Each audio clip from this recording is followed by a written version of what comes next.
Hi guys. Hi. Okay, so this is a problem we're going to be trying right now. Mexico's kidnapping problem. First of all, have everybody here heard about the problem in Mexico? That there's been kidnapping a lot? Yes? How about this part? Bianca? No? No? Over there? Okay, you have. You have, okay. So, like, we're kind of half and half, so that's okay. First, I'll let you know the statistics. I only have three. 2002, 2005, and 2010. 2002. Government statistics indicate that there are more than 10 express kidnaps. Okay, parenthesis. An express kidnap is when someone just takes you in the street, you're walking, takes you, they phone your house or whatever, any other place, with someone that has money that can pay for you, and they release you in a few hours. That's an express kidnap. It only takes a few hours to make everything, to arrange everything, to the money for be paid, and that's all, okay? So, government statistics indicate that there are more than 10 express kidnaps a day in Mexico, or about 4,000 a year. In Mexico, a kidnapping occurs every 6 hours on average. Mexico is now the second to war-torn Colombia. Colombia was the first one in kidnaps in 2002, and Mexico was number 2. There are only a few victims killed, but the kidnappers are getting multi-million dollars every year, and they are hardly ever caught. That was in 2002. Now, this is the headline of a newspaper in Colombia in 2005. And the headline reads like this: "Good news, Colombia is no longer world's kidnapping capital." That was the headline of this Colombian newspaper. And the article read like this: "Mexico has overtaken Colombia and Brazil to become the world leader in reporting kidnappings. So far this year," this was in August, "so far this year, federal prosecutors have received reports of 87 kidnappings, arrested 72 alleged kidnappers, and fully dismantled 11 kidnapping organizations in less than a year." That was 2005. Now we're moving on to a newspaper of Mexico in 2010. Mexico has become the world's #1 country for kidnapping, with more than 8,000 abductions reported every year.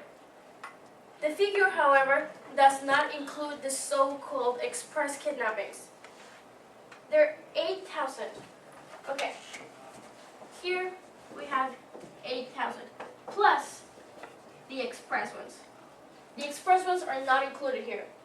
And as we said, in this one, there's an express kidnap every 6 hours. In here, we only had 87 plus 72. That's what we had in 2005. And in 2002, we had 4,000 a year, but with the express ones. Now, this is how my country has come. This is what we are right now. This is how we are known. My brother lives in Germany, and he tells me that we are on the news every day almost. Every single day.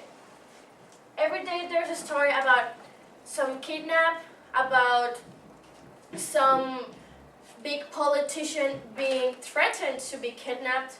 But this happens every day. And the worst part is that these news are in Germany, are in Japan, in England, and they're not in Mexico. We find out about this by other people, because the media doesn't say anything, because they're scared of them being kidnapped.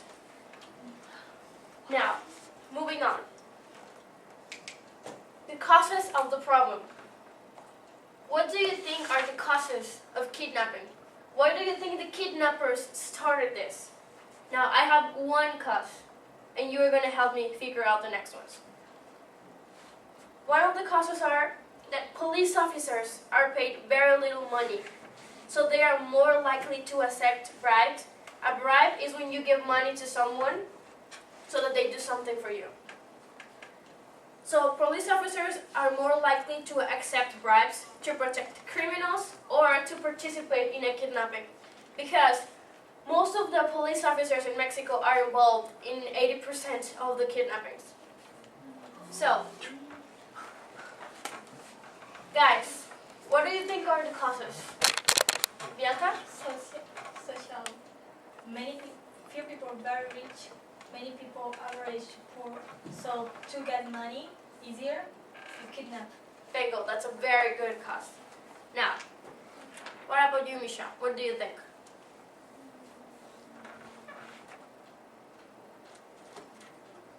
I also agree with Bianca's idea. So maybe usually kidnappers might be poor, so they want to get money from others. So they thought it must have been the easiest way to get money. I think. Yes? Maybe we should write just quickly point forms on the board for the ideas they come up with. Okay.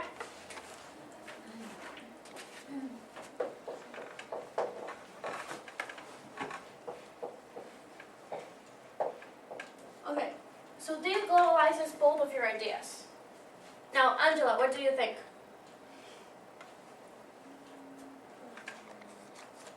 I think they just want to get money. They just want easy money, that's it. Okay.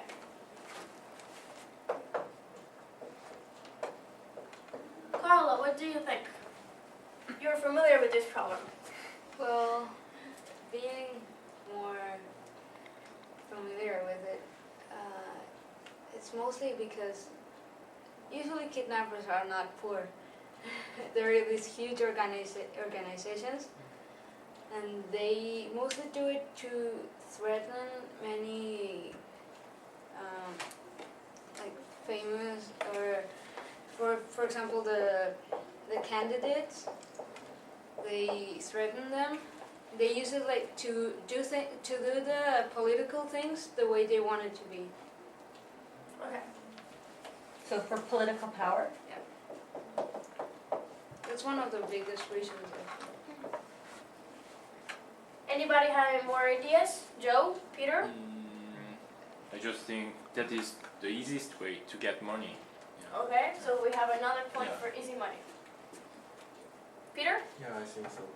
The most crime is related with money and having a sex and Having what? having sex, Sex? Yeah. Okay. sex desire Oh, okay, so you mean other crimes? Yeah. Okay. and the religion. In my case, in this case, it's easy money. I think. Okay. So, easy money again. And then you had one, Oh yeah, the one with the police. Poor police. Low pay. Uh-huh. No more causes? Okay. Oh. Oh, Nisha? sorry. No, Or Judy. Judy, sorry. It might from revenge for others. Yes, that's a really, really powerful reason in Mexico. Yeah. People are being kidnapped just because they won the elections. That's what that happens a lot. Or because they won, or because they get more money. They get paid more money, and that's it. That's why they kidnap people, just because of revenge. Any more ideas?